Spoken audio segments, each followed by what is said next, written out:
I'm going to just get my quail ready, and it's such a simple thing. I'm not going to bone the frame of the quail, even though it says so in the recipe. Let me tell you, if you actually take out the rib cage, you are so likely to overcook it. So it's a case of, if you know your friends and relatives are okay with picking up and eating the quail with their fingers, don't even try and take that rib cage out. But just to make it easy if you want to, if you're really worried and you have very particular friends, just take the rib cage either side with a pair of kitchen shears.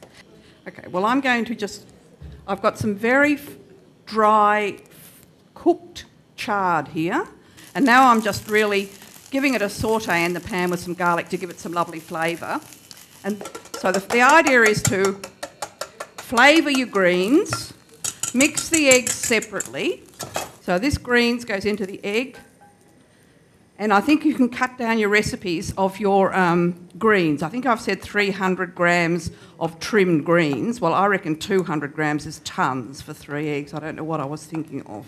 Well, it probably depends on how well it's trimmed. Okay, so then when we've got a nice hot pan, in an ideal world, this would be shallower, because this is actually quite hard to turn an omelette in a pan that's got sides that high. So we let it cook. You carry on. Okay, all right. Well, I've just got the quail just with a little bit of extra virgin olive oil. I was just looking for some salt flakes. I didn't have them, but I've used this. Good salt comes in all sorts of different guises. And I'm just going to now cook off the second omelette, which happens to be tomato. Now, this one has been lightly salted, and it's really important for the tomato layer that the tomato cooks till it's quite dry, so it'll take a little while. Now, what I have here, and there's a recipe for tomato sauce.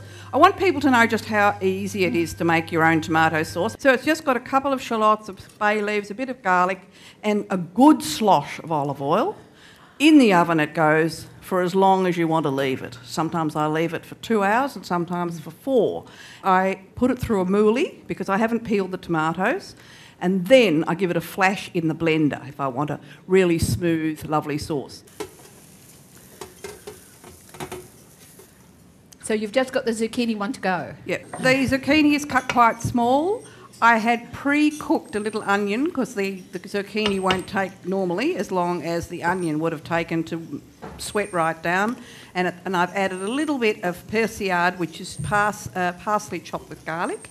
Well, if you're doing that, I might start with my Agresto. Go for it. And I've called it Agresto because Italian for verjuice is Agresto. I've used equal quantities here of walnuts and almonds. I've got parsley, flat leaf parsley and basil. I'm going to use 3/4 cup of extra virgin olive oil here and put it in a bit more like a mayonnaise. When I make these at home, I find I can make this whole dish at least a day in advance, and it actually sits and settles nicely together, and it's probably easy to cut. I'm actually only going to take that this far now. I'm not going to put the verjuice in yet, because once I have the verjuice in, I want to keep the oxygen out to keep its beautiful colour. It's hot. Good. Okay. Now, I really prefer to do these. I love to do these on the barbecue. If I'm cooking quail for about 8 minutes, I would do 6 minutes on this side, so the heat goes up there and the skin isn't overheated. And the skin is very tender, so it does want to tear. Like our good cells. Now, the only thing that I really have to do, apart from finishing this one, is to blitz the ingredients for the tapenade. It says in your recipe caper paste. I didn't have any, so I've just used capers, so that's obviously perfectly all right. The concept here, though, to finish this off, is this is the bath that it goes in post-cooking. It has to go in really hot, rested upside down, so those juices really do come together. Now I'm going to, what you might call, ice my cake now. It is warm, but I don't have an option, so there we go. One of the reasons why it's terribly important to have the charred layer nice and small pieces is that if you leave it big, great big stringy bits, when I do this, it's inclined to tear and you don't get a nice wedge. Oh, perfect, you. Whoa.